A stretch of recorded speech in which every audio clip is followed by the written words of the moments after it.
Nossa mensagem desta noite está em Apocalipse, capítulo 2, a partir do versículo 8. Livro do Apocalipse de João, capítulo 2, a partir do versículo 8.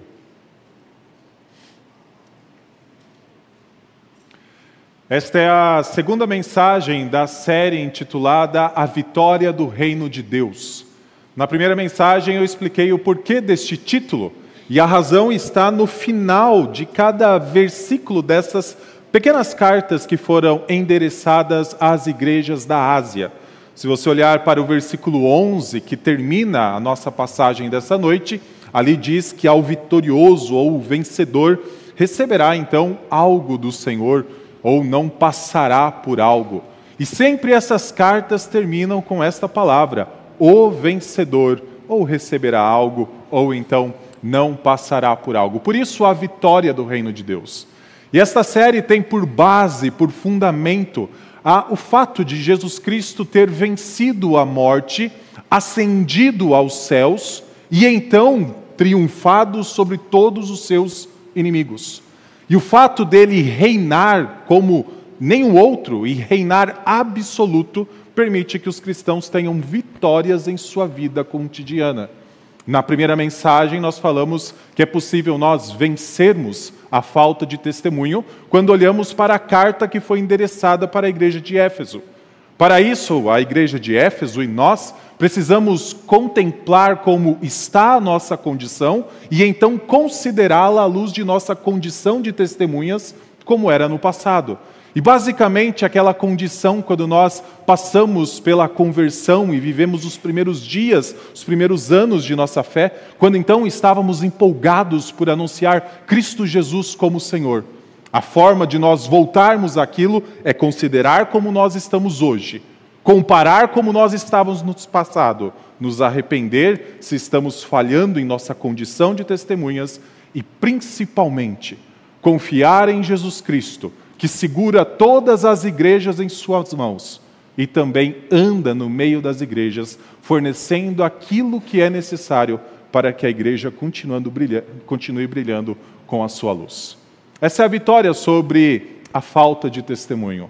Hoje nós vamos olhar para a carta que foi endereçada para a igreja de Esmirna e ver como é possível nós vencermos a perseguição. Por isso, convido você a acompanhar a leitura do versículo 8 até o versículo 11. Ao anjo da igreja em Esmirna escreva: estas coisas diz o primeiro e o último, que esteve morto e tornou a viver.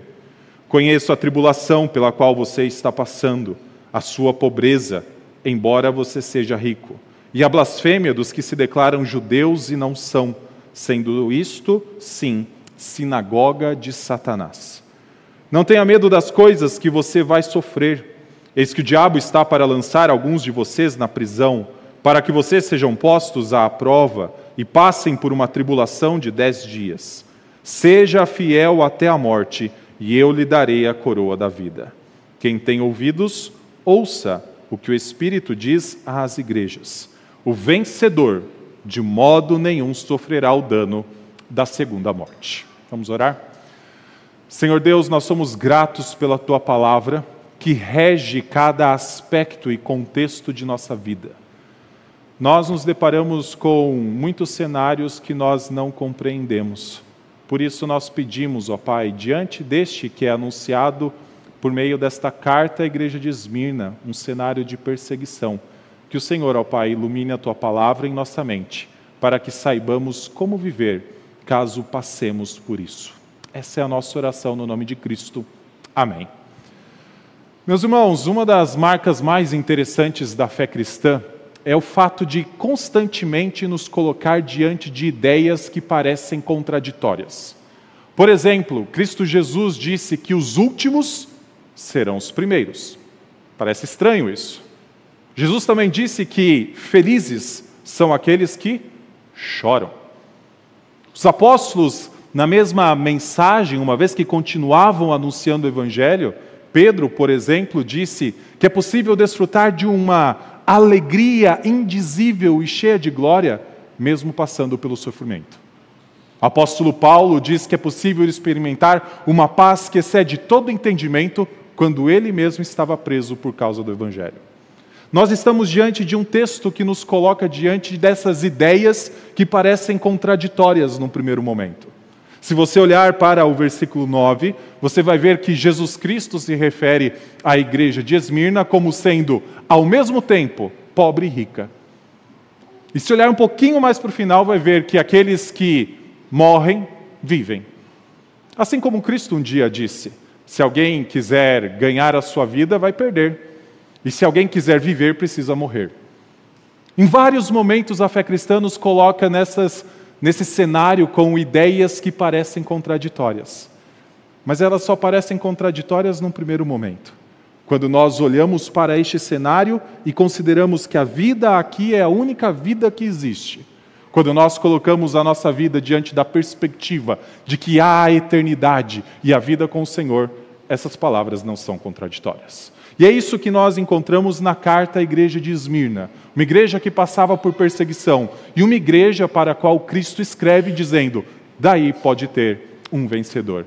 A perseguição pode ser derrotada, e é isso que, então, João, escrevendo com palavras de Cristo Jesus, direciona à igreja de Esmirna. Primeira coisa que a gente enxerga nesse texto é que Jesus Cristo conhece a igreja de Esmirna e conhece as ameaças pelas quais a igreja passava.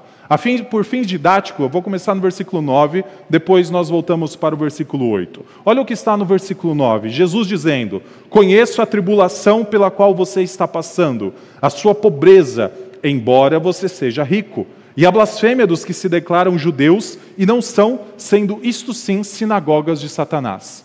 Jesus fala, eu conheço, eu sei quem é Esmirna, sei qual é a condição de Esmirna e sei as ameaças que cercam essa igreja da Ásia. Primeira coisa que ele nos mostra é que ele conhece a igreja de Esmirna e usa as duas palavras que parecem opostas. A palavra, você é pobre, embora seja rico. Quando nós olhamos para essas palavras que parecem contraditórias, elas só são se nós pensarmos que está falando do mesmo aspecto.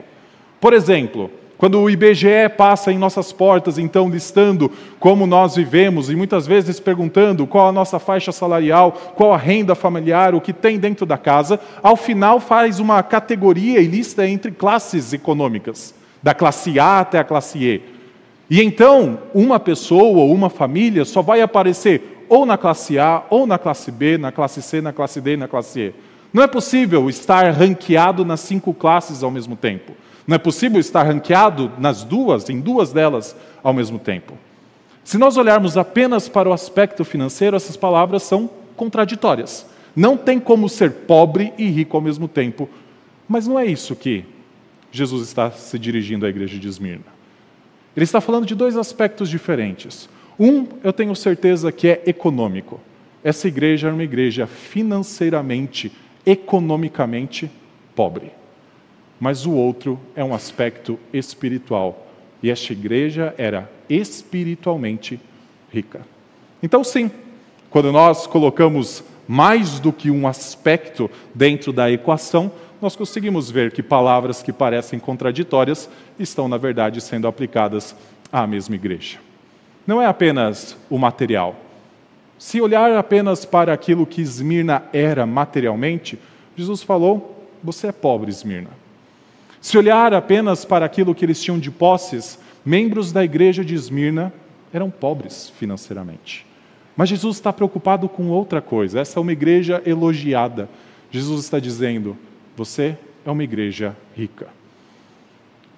As duas palavras que parecem contraditórias, na verdade, elas se relacionam em um aspecto. A pobreza da igreja de Esmirna, financeiramente, na verdade, era derivada de sua riqueza espiritual. Quando nós olhamos para esse texto, você começa a ver, por exemplo, que tem judeus que são chamados de sinagoga de Satanás. Você enxerga que essa igreja, Jesus fala, eu conheço a sua perseguição.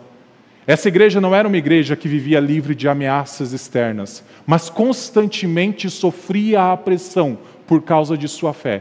Uma pressão que vinha do próprio império.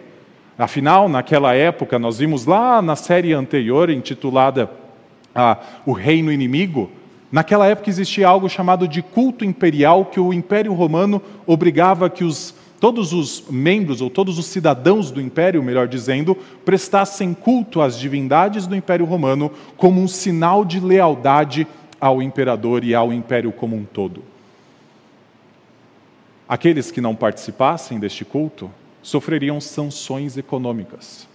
Perderiam, por exemplo, o direito de comercializar os seus produtos. Ou então, se fosse funcionário do governo, perderia o seu emprego. E então, o que vinha como consequência desta política imperial? Pobreza. Esmirna, apesar de estar na região mais rica do Império Romano, era uma igreja pobre. Sabe por quê? Porque era uma igreja rica. Esmirna era uma igreja que preferia mostrar-se leal ao Rei dos Reis, ao invés de mostrar-se leal ao imperador romano.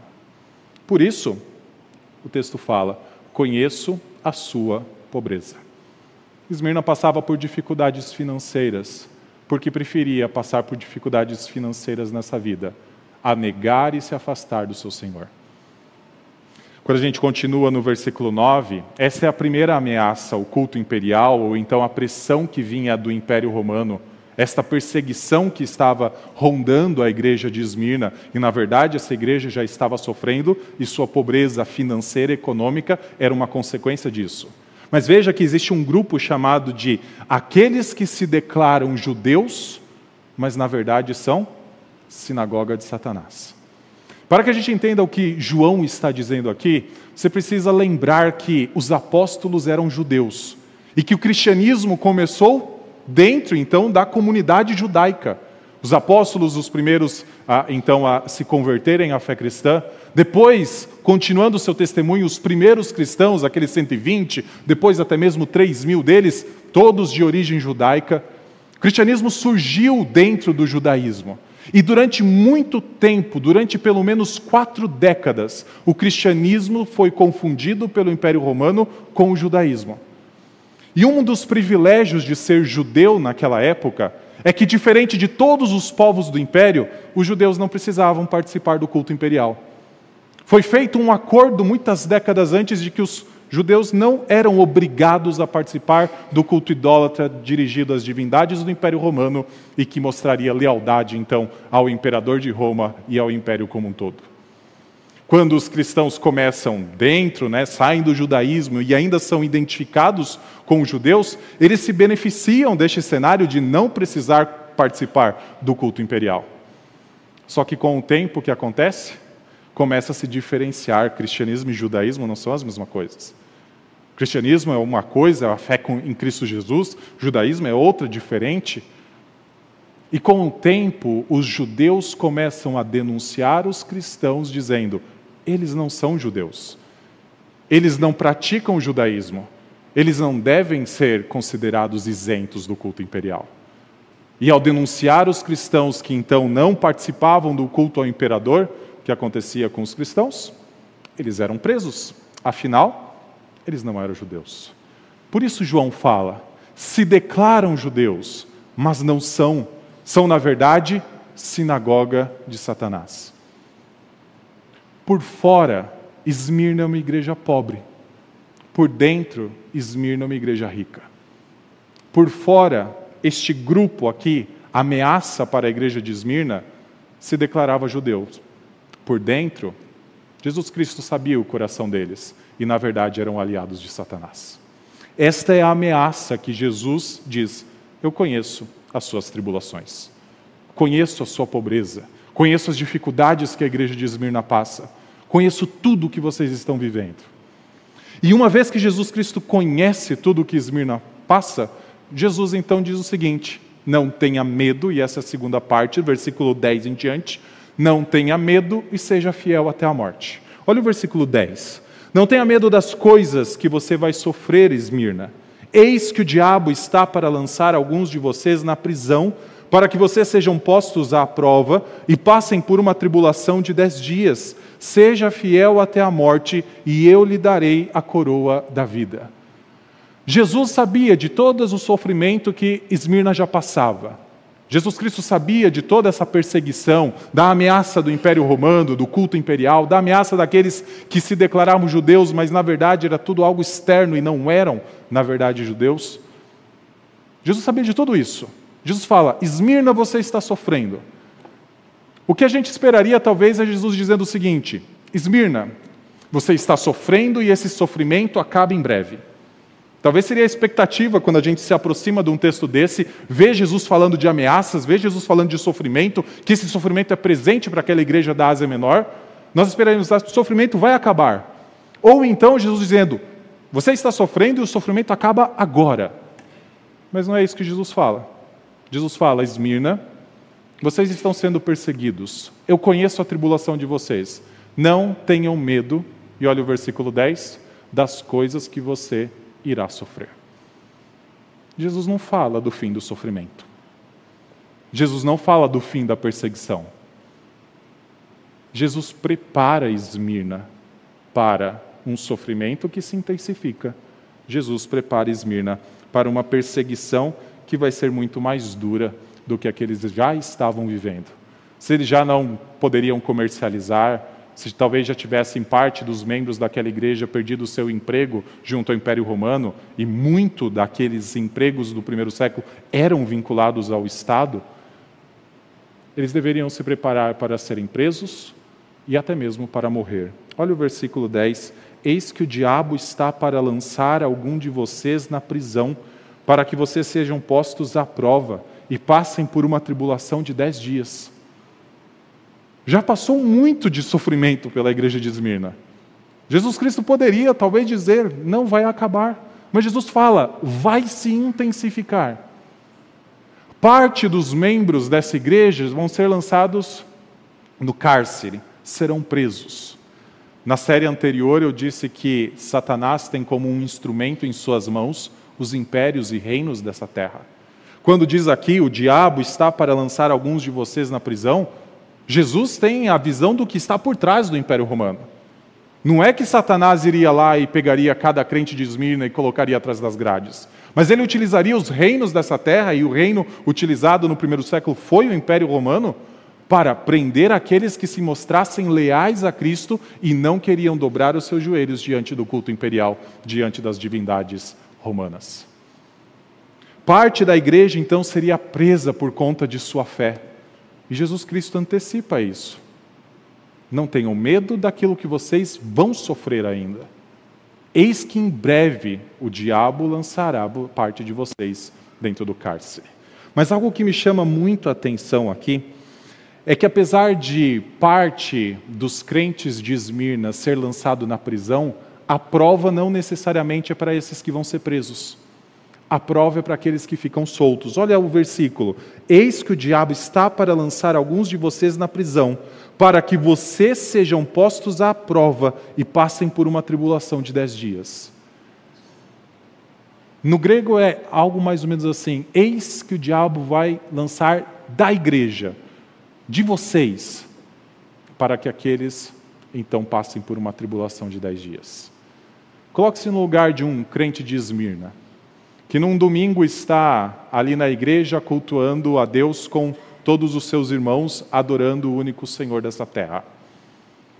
Então, no meio da semana, ele recebe a notícia de que um dos que estavam do seu lado foi preso por conta da sua fé. Talvez essa pessoa que foi presa era seu irmão, não apenas da fé, mas de sangue. Talvez seu filho, seu cônjuge. E o crente de Esmirna está ouvindo que não é só o seu filho, pessoa próxima a ele, mas vários que estão sendo presos por conta da fé. Sim, alguns estão sofrendo dentro da cadeia, mas outros estão sofrendo na expectativa de que ou entes queridos sofram, ou então, em breve, pode ser eu. Veja que a tribulação é ser lançado na cadeia, mas a prova pode ser para aqueles que estão fora, para aqueles que estão testemunhando o que está acontecendo. Quando a gente olha para esse número aqui, 10 dias, essa quantidade de dias, ela não é literal. Afinal, muitos cristãos foram para a prisão e ficaram bem mais do que 10 dias. E muitos nem saíram de lá vivos. Esse número era simbólico e ele é uma menção ao livro de Daniel, lá no capítulo 1, quando Daniel e seus amigos propõem uma dieta para que eles não fossem contaminados, então, com as iguarias do rei Nabucodonosor e de todo o reino. Eles, então, se privaram e durante 10 dias eles foram experimentados para que a sua saúde fosse vista e então eles fossem considerados se aquela dieta não estava prejudicando-os. O que João tem em mente aqui é um cenário muito parecido. Só que ao invés daqueles que estão vendo alguns sendo presos e permanecendo 10 dias na cadeia, aqueles que estavam fora não estavam com a preocupação de serem contaminados com algo. Mas a preocupação que eles deveriam ter em mente é: e quando chegar a nossa hora? E quando o próximo na lista romana de ser preso for eu? Qual será a minha resposta diante da pergunta: por que você não participa do culto imperial? Por que você não dobra os seus joelhos diante do imperador e diante dos deuses adorados pelo Império Romano? E você na mente com aquelas pessoas que já foram presas, pessoas muito próximas, muito queridas. Se tem algo que traz uma pressão na vida de alguém, é quando alguém próximo sofre. Se tem algo que traz preocupação e muitas vezes faz a gente questionar as coisas, é enxergar aqueles que nós amamos passando pelo sofrimento. E saber que Ele pode até nos alcançar. A grande preocupação de Cristo é dizer: não tenham medo se isso chegar até vocês. Não tenham medo se essa tribulação alcançar vocês. Jesus não está dizendo que vai acabar a tribulação. Jesus não está dizendo que a perseguição cessa amanhã. Jesus está dizendo que vai se intensificar. E o final do versículo 10 diz que pode chegar à morte. E nesse cenário, a exortação é: seja fiel até a morte. Não tenham medo da tribulação, não tenham medo da perseguição, não tenham medo quando verem aqueles que são próximos a vocês sendo presos, aqueles que no domingo passado estavam cultuando junto com vocês, mas sejam fiéis até a morte. Essa é a exortação que Deus dá para uma igreja que já estava sendo perseguida. Essa é a exortação para uma igreja que já estava sofrendo. O cristianismo não é uma religião cultural. O cristianismo não fala aquilo que, num primeiro momento, agrada o nosso coração. As palavras são duras. É aquilo de dizer que os primeiros são os últimos. É aquilo de dizer que para viver tem que morrer. É aquilo de dizer que até mesmo quem chora é alegre, é feliz. É de dizer que pode ter alegria indizível no meio do sofrimento. O cristianismo diz: o sofrimento pode continuar. E o sofrimento pode chegar até a morte. Jesus conhecia a igreja de Esmirna. Jesus sabia das ameaças. E Jesus estava preparando essa igreja para ameaças ainda maiores. Porque mesmo se Esmirna morresse, Esmirna iria viver. Essa é a terceira parte da nossa mensagem. Mesmo que Esmirna morresse, Esmirna iria viver. Final do versículo 10 diz: seja fiel até a morte, e eu lhe darei a coroa da vida. Quem tem ouvidos, ouça o que o Espírito diz às igrejas. O vencedor de modo nenhum sofrerá o dano da segunda morte. Veja que Jesus Cristo intensificou. Daqui para frente só piora, parece. Mas ao momento em que chegar a morte, saiba: quem morre sendo fiel, vive. Essa é a mensagem de Cristo. Seja fiel até a morte e te darei a coroa da vida. Eu acho muito interessante o objeto que é trazido como parte dessa promessa de que a vida será dada para aqueles que talvez perdessem ela naquela caminhada no primeiro século. Uma coroa. Afinal, a coroa estava na cabeça dos governantes no primeiro século. A coroa era utilizada por aqueles que não apenas administravam, mas por quem era responsável por julgar. O imperador era o principal juiz do Império Romano, mas ele delegava isso para vários governantes espalhados ao longo do seu império. E eram eles que então recepcionavam cristãos após cristãos, perguntando qual era a fé deles, perguntando por que não participavam do culto imperial, perguntando por que não dobravam seus joelhos diante do império mais poderoso da terra. E então, depois de fazerem toda a avaliação, depois de passarem por todo o inquérito, eram esses que tinham suas coroas na cabeça que decidiam: você vai preso ou não. E muitas vezes decidiam: você vai morrer por conta da sua fé. A promessa de Cristo para uma igreja que passava por dificuldades era: as dificuldades podem aumentar, mas permaneça firme, persevere até o fim, eu te darei uma coroa da vida. Aqueles que foram julgados não serão mais julgados.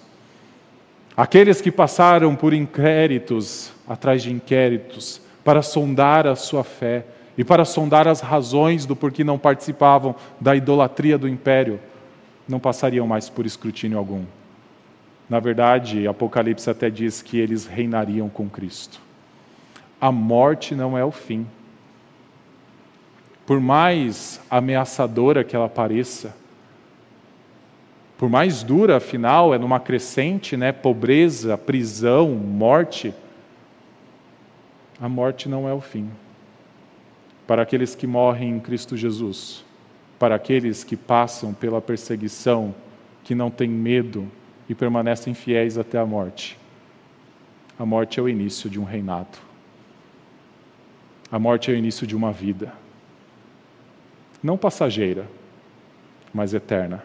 Por isso, se a primeira promessa é de uma coroa de vida, a segunda promessa é: essas pessoas, o vencedor, não passará pelo dano da segunda morte. Pense que, desde que o ser humano caiu, paira sobre a cabeça de todos aqueles que nasceram e já viveram sobre essa terra a ameaça de uma morte eterna.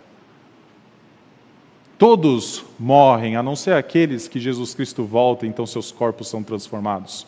Mas todos passarão pela morte física. Mas tem uma promessa para aqueles que, ao invés de se dobrarem diante de Cristo e o reconhecerem como Salvador e Senhor da sua vida, e preferiram se dobrar diante de falsos deuses, diante de imperadores, diante de reis, ou então diante de seu próprio ego, há a promessa de que passarão por uma segunda morte. E morte nas Escrituras é afastamento completo de Deus. Jesus está falando, há uma morte que pode chegar, uma morte que sucede talvez uma prisão, uma morte que faz esta vida, ou pelo menos essa parte da vida cessar, mas ela não é o fim. Ela é só o início de uma nova vida. O apóstolo Paulo talvez colocou isso em palavras muito mais belas, dizendo: para mim o viver é Cristo e o morrer é lucro. Porque ele sabia que a vida não acabava. E ele falou que ele ganharia uma coroa de justiça, por isso ele perseguia o alvo.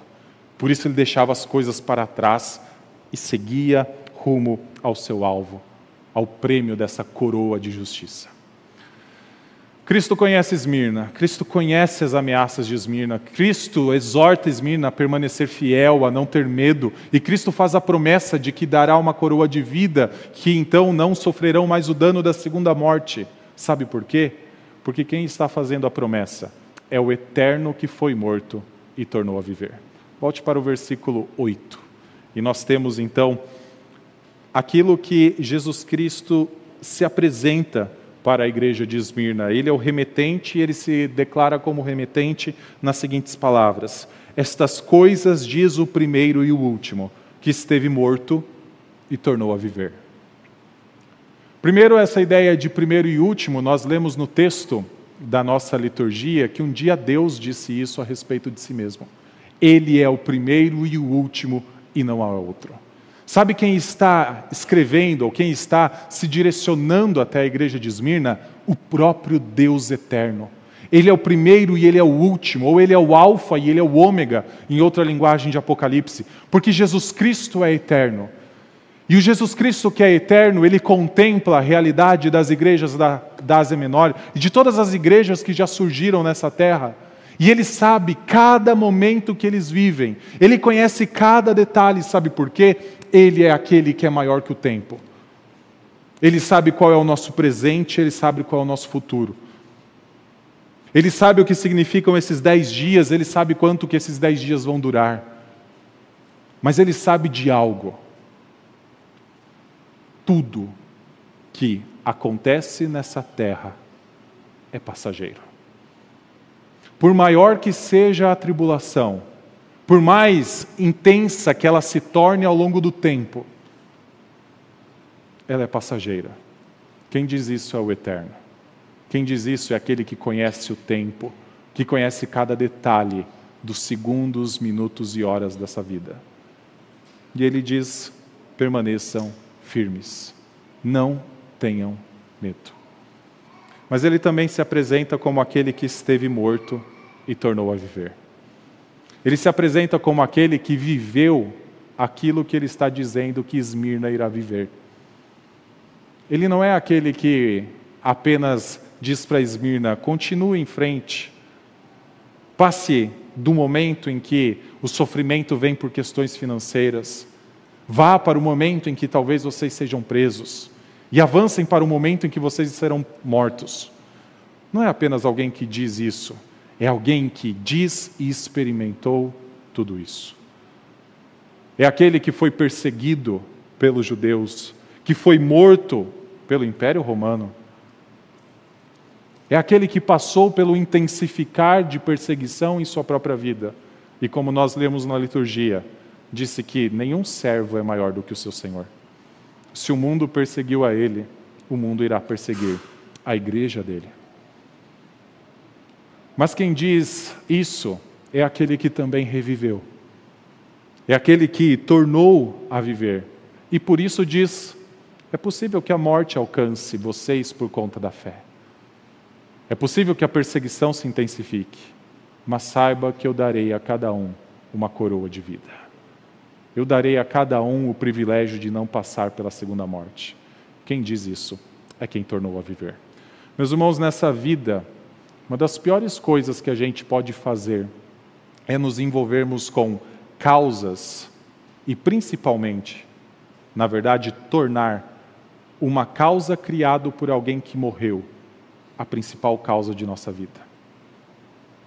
Muitos de nós abraçamos ideologias, abraçamos projetos, abraçamos então cenários futuros por pessoas que idealizaram esses projetos, essas ideologias e esses cenários futuros, e essas pessoas estão mortas.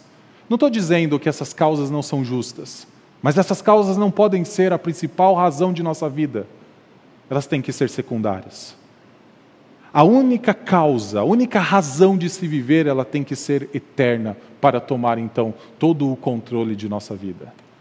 E a grande causa que vale a pena abraçar com todo o ânimo, tomar como centro de nossa caminhada, é a causa de Cristo e do testemunho dele.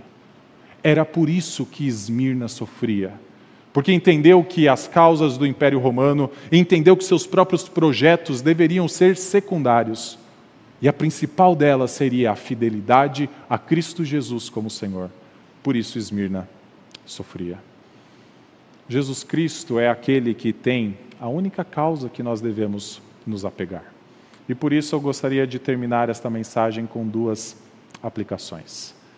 A primeira delas é: quando nós caminhamos diante de cada um dos cenários que nós vivemos, tenha muito claro quem é Jesus, para que você viva nesse cenário.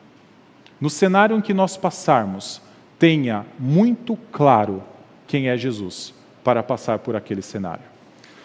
Uma das coisas que mais me chama a atenção nessas 7 cartas, a gente está na segunda, tem mais 5, é que Jesus Cristo nunca começa dizendo assim: Jesus à igreja de Esmirna, ou Jesus à igreja de Éfeso.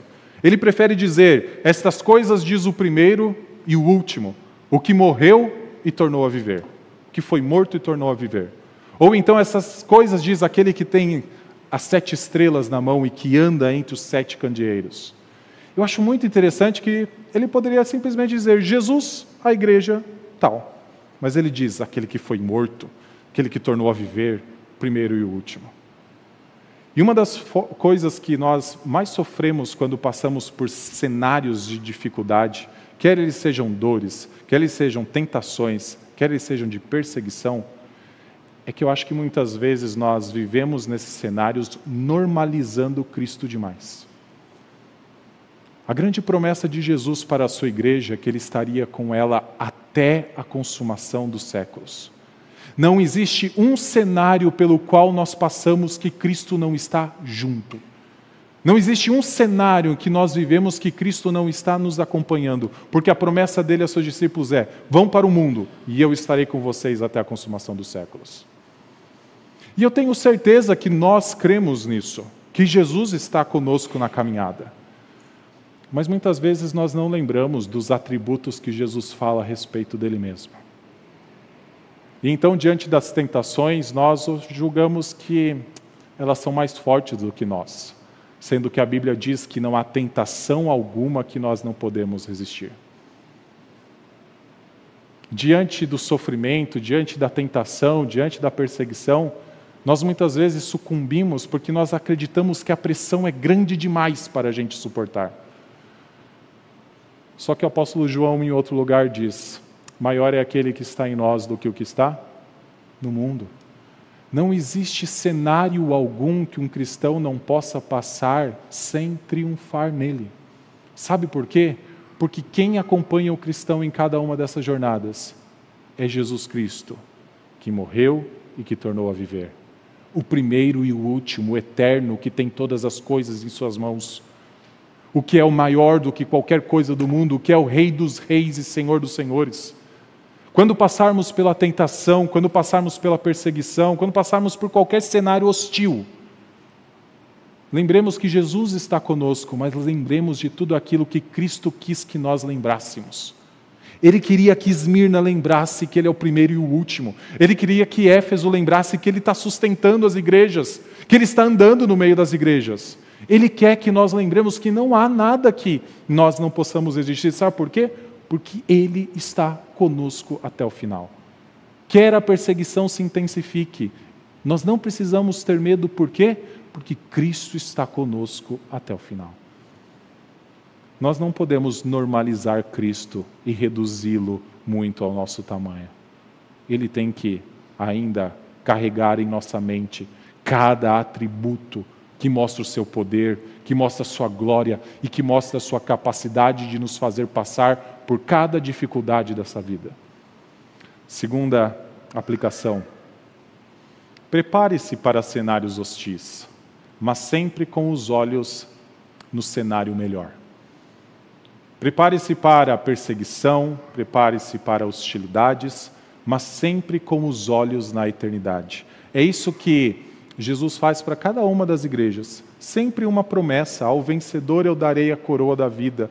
Para Éfeso, ao vencedor eu darei que se alimente da árvore da vida que está no santuário de Deus. Sempre coloque os olhos na eternidade. Um dos meus textos que eu mais me apego nas Escrituras e que eu mais gosto é que o apóstolo Paulo um dia disse que é possível a gente passar por tribulações dessa vida, e ele chama essas tribulações de leves e momentâneas. Não é leve e momentânea porque não traz dor, traz muita dor. Quem falou isso é alguém que passou por 3 vezes aquela famosa quarentena de chibatadas, menos uma. Quem passou por isso foi aquele que foi fustigado com varas 5 vezes. Que por conta do Evangelho sofreu hostilidades, apedrejamento. Que por conta do Evangelho foi preso e depois decapitado. Mas ele fala, é leve e momentâneo, não por conta do único olhar no presente, mas quando a gente coloca o cenário maior. Quando a gente olha para aquilo que está além dessa primeira morte. Para o cenário da vida eterna, para o cenário da coroa de vida, para o cenário de não passar pelo dano da segunda morte, para o cenário de estar para sempre com Cristo. Assim nós podemos viver nessas ideias que parecem contraditórias, mas não são. É assim que nós podemos ser os últimos da vida, para sermos os primeiros. É assim que nós podemos até mesmo estar chorando agora e sermos considerados felizes. É assim que podemos ter uma alegria indizível e cheia de glória, quando o sofrimento está presente e intenso em nossa vida. É por conta daquilo que a gente olha para além da morte. A vida eterna que Cristo Jesus nos deu. Vamos orar? Grandioso Deus, nós somos gratos porque a nossa vida está em Tuas mãos. Não há aspecto nenhum dela, não há cenário nenhum dela, que o Senhor não se apresente como o Senhor deles. Santo Deus, obrigado porque ao caminharmos nesta vida, nós nunca estamos sozinhos. Obrigado porque em cenários hostis nós temos uma rocha eterna conosco, um castelo forte. Nós temos aquele que morreu para pagar o preço de nossos pecados, mas reviveu e a morte não o alcança mais. Obrigado porque enquanto caminhamos e muitas vezes trevas nos cercam, pedras se colocam em nosso caminho, a Tua luz brilha, ó Pai, iluminando cada aspecto da nossa direção. A Tua palavra ilumina nosso caminho, a estrada que se apresenta. Obrigado, ó Pai, porque nesta vida nós não precisamos considerar apenas o momento em que chegaremos até os últimos anos aqui, mas nesta nova vida que o Senhor nos deu, nós podemos considerar aquilo que viveremos no céu, e em especial aquilo que viveremos em novos céus e nova terra, quando nenhum cenário hostil existirá mais. Obrigado, Senhor, porque tudo isso é comunicado pela Tua palavra. Por isso nós Te louvamos em nome de Cristo. Amém.